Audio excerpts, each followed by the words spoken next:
Hello there, you're watching the press preview. A first look at what is on the front pages. Time then to see what's making the headlines with the broadcaster and commentator Ali Miraj and the journalist and broadcaster Jenny Kleeman. Lovely to see both of you. Well, plenty to discuss. Let's take a look at the front pages then, starting with the Financial Times, leading with the deadly attacks in Lebanon, in which pages were blown up, reportedly in an attempt to target members of Hezbollah. The Telegraph says Israel is suspected of the attack, where thousands of pages injured almost 3,000 people.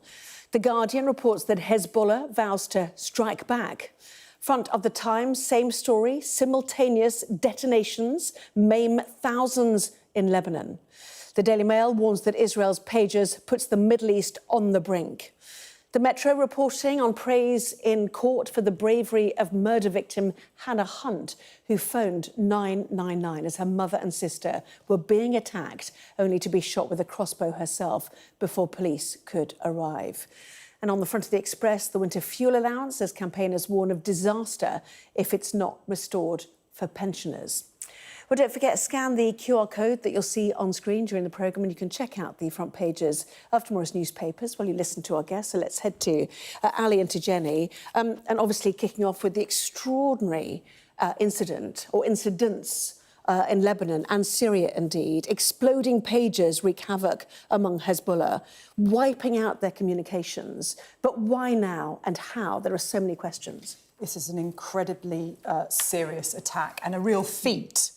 In terms of logistics, in terms of intelligence, it's a technical feat. Of course, Israel has not commented on it, but everybody is assuming that it's Israel. When Israel does launch attacks like this overseas, it never confirms or denies. But the scale of this, the audacity of this is quite something. And more than anything, I mean, this is, 3,000 people injured, at least 9 people killed, hundreds of people really seriously wounded. But the real injury, on top of this, is psychological, because what Israel has shown, if it is Israel behind this, and let's assume that it is that they can penetrate the communications network of Hezbollah.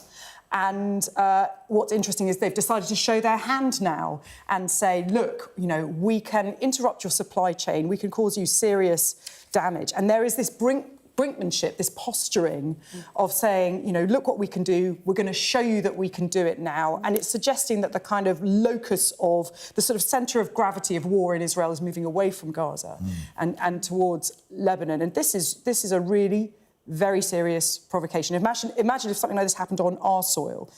It's a really, really big deal. And, the next few days are going to be critical. No, it feels for many like a weaponisation of the very electronic tools we rely on, albeit in the 1980s form of, word of mouth and pages, which the Hezbollah leadership had switched to because it feared smartphones allowed them to be tracked after a series of assassinations. So they went backwards in time and laid themselves vulnerable. Question for many is this a crime of the supply chain? Has this been tampered with, these new pages they bought, or how did this happen?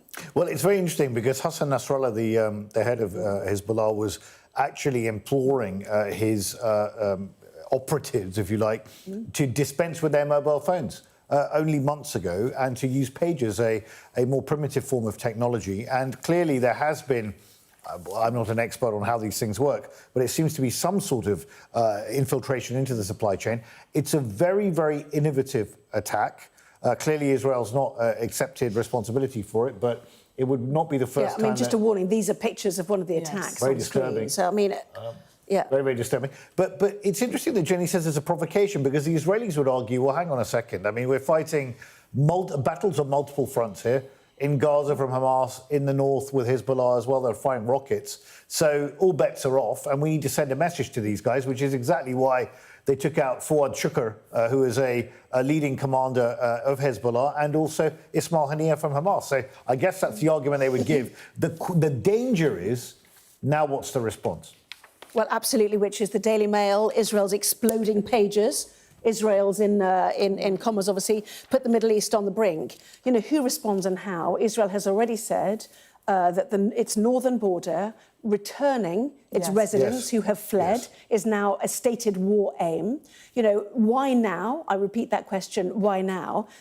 Was it their belief that Hezbollah was about to plan something, or has Israel planned something and now effectively taken out Hezbollah fighters, but also their communication structure. Or does Israel feel that it can now go so far that is not going to be reined in, that hasn't been reined in thus far since last October, that it can get away? I mean, it only has 4 stated war aims, and this is one of them, is to have people move back into the north of Israel. There is a certain aspect of this, which is that it is, in one respect, a very targeted attack, but it's also indiscriminate. One of the people who was killed was a 10-year-old girl. So who's going to pick up the page when it goes beep, beep, beep, as we're told? Well, exactly. And but the issue is, I think, that any nation that would have an attack like this happen on its soil would have to think about how to respond. And we know, of course, Hezbollah is backed by Iran.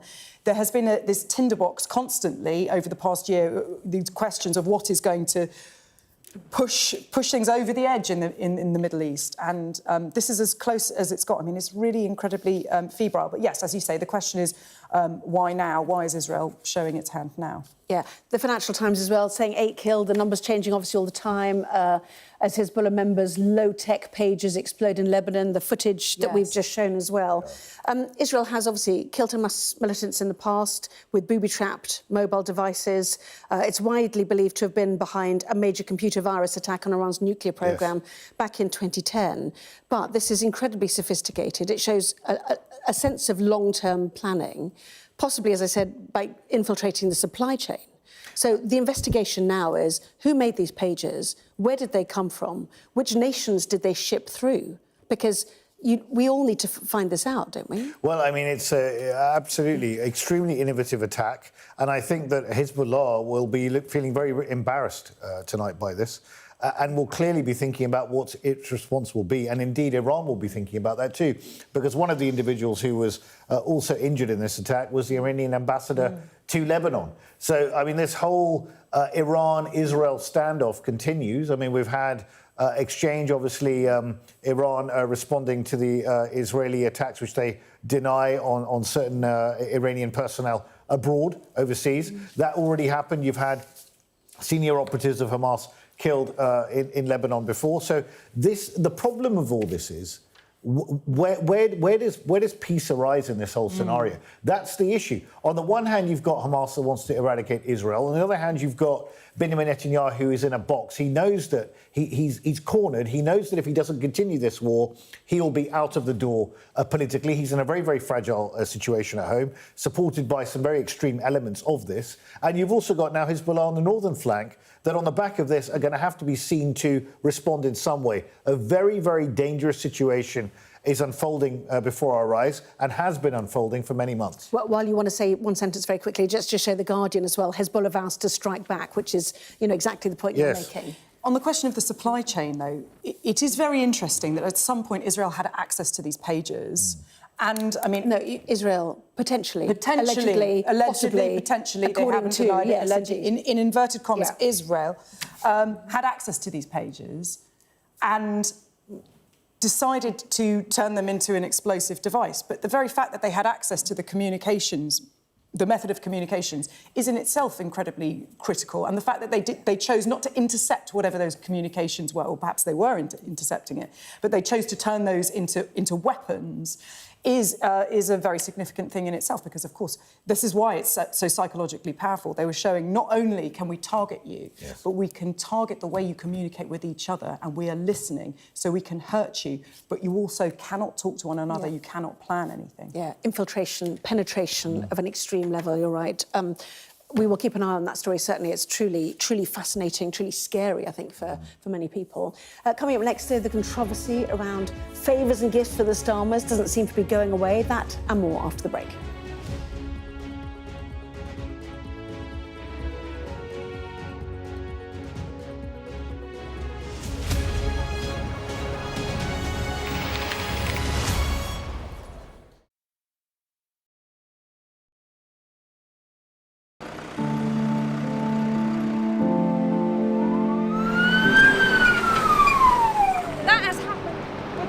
And now it's coming from both sides, and it's moving this way.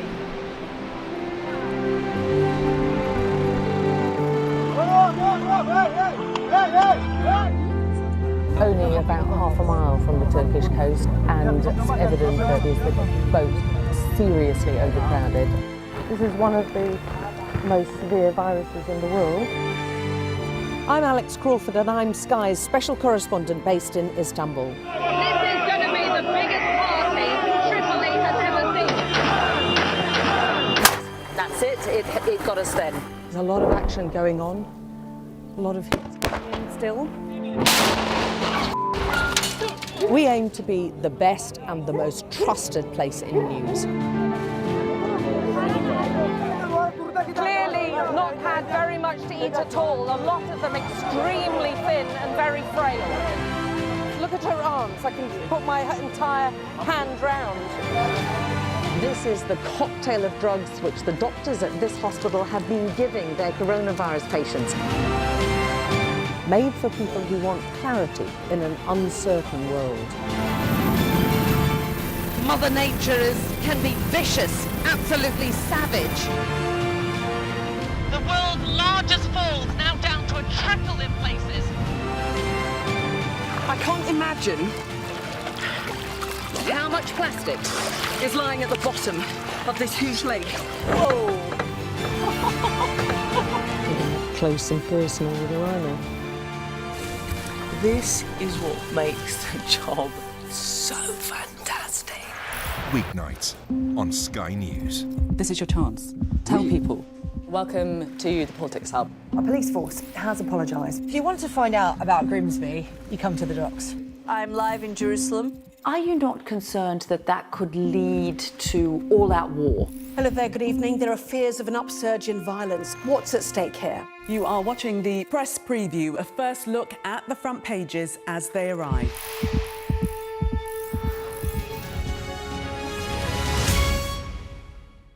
The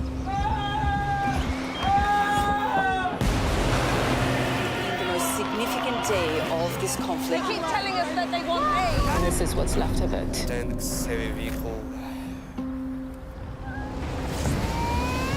Why only in America? People want their country to work. Just want to jump in a normal life. Why are these homes empty? I want you to be honest with people. That has happened within minutes. Sky News, the full story first. Free wherever you get your news. I say, bring it on. With America divided and tensions running high, get ready for an election like no other. Join our teams as we follow the campaign trail as America decides. We will win, win, win. Get closer to the action this US election with full reaction and analysis. Sky News, the full story first. Well, welcome back. You are watching the press preview with me tonight, Ali Miraj and Jenny Kleeman. Welcome back to both of you. Let's head to the front page of the Telegraph, shall we? Small story, but a story not going away. This is what else the PM and his wife were in receipt of. Ali.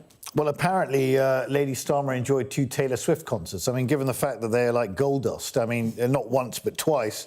And this is on the back of the £5,000 wardrobe gate issue, which apparently some clothes were not declared properly in the Register of Members' Interest. Look, it was very interesting that Barry Gardiner yesterday, who's a prominent Labour MP, refused to answer actually on LBC to one of my colleagues, Ian Dale, when he was asked, do you think that people who have got a combined income of £200,000 a year should be asking donors to be buying their clothes? And the answer came back no. So it's very interesting because it seems a bit like glass houses and stones. I mean, if you're going to take the Tories to task, and they should be taken to task, I've always found it slightly unsavoury that even Tony Blair used to be going to, what was he hanging around with? Silvia Berlusconi. Silvia Berlusconi. You had Boris Johnson in Mustique.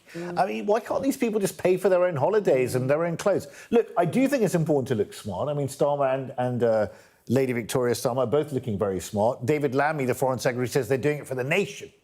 It's very important. Yes, of course you need to look smart. But at a time when you're cutting winter fuel payments for pensioners, it does stick in their throat a bit, doesn't it? But maybe there should be a bit of a budget. So on the one That's stage, a good point. you look amazing, Good point. and that's job done. But if you're going to criticise wallpaper in Downing Street, all the other things that Labour has criticised over the years, then you've set yourself a different standard. Well, and that's I think that's the thing. difficulty here. I think Keir Starmer needs to be boring and spotless. That is kind of why Yes. people voted for him, is that he was saying we are turning a page on being suspicious of, politicians that are in it for themselves. And the fact that this story is not going away is really bad news for him, to already have a slightly bad smell about him when he should be being boring and spotless does not bode well for the months and years to come. Jenny, Insta, a teen account for 13 to 16-year-olds. Yes. Parental controls automatically on, good or bad idea? Well, what's so funny is we were always told this was impossible. You can't rein in these platforms. This is unworkable. But then all of a sudden, when regulatory action is about to come into place, these big giants want to get ahead of it. Of course, it's a good idea, but all of these things are only ever motivated by money. There has been a sea change in how we think about mobile phones as well as social media. They're just trying to to find a way to still have young people on these platforms, even though we are also suspicious and trying to ban smartphones in schools. Yeah. And that is because they want young people to make their social networks on Meta, on Instagram, because once you've made those networks, it's very difficult to move. As I know, as somebody who has spent a long time on Twitter and doesn't enjoy it very much there, I'm embedded in there because that's where all my connections are. They want people to be embedded as early as possible. They're making these concessions. It's great that things are going to be slightly safer for young people, but we all know that the way to keep young people safe is for parents to be really engaged in what they're doing online, which is more than just parental controls. Can you do, in 20 seconds, teachers will be allowed to work from home? Well, teachers are apparently going to be allowed to work from home in their free periods when they're lesson planning. It's a bit ironic, though, that teachers are going to be allowed to work from home. Apparently, it's to retain them. But I think it's also a question of morale and discipline in schools, which is causing so many teachers to leave the profession, not just being able to work from home. Ali Miraj, Jenny Kleeman, thanks to both of you. Look forward to more in the 11. Here's the weather, though. Well, weather conditions will remain very quiet for the next few days, thanks to high pressure, but this is also likely to bring overnight fog. Scotland, Northern Ireland, Northern England look to be at the greatest risk from mist and fog. Very limited visibility over morning, while England and Wales will see extensive cloud in central and eastern areas. West Wales and the southwest will have a bright start to the day. The cloud cover elsewhere will slowly thin and break through the morning. Mist and fog further north will clear to leave sunny skies, temperatures reaching the high teens Celsius over northern parts of the country. The south will be warmer. Top stories next on Sky News at 11 when our press preview continues. The build-up to Donald Trump's return to the campaign trail will be live in Flint in Michigan.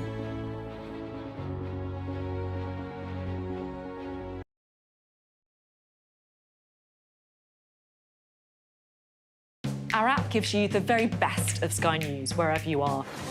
Breaking news, videos and analysis. Evidence of the crisis. Podcasts, watching us live. Live here from Washington. Wherever you get your podcast. All in one place. And all at just the touch of the screen. The Sky News app. Get the full story first.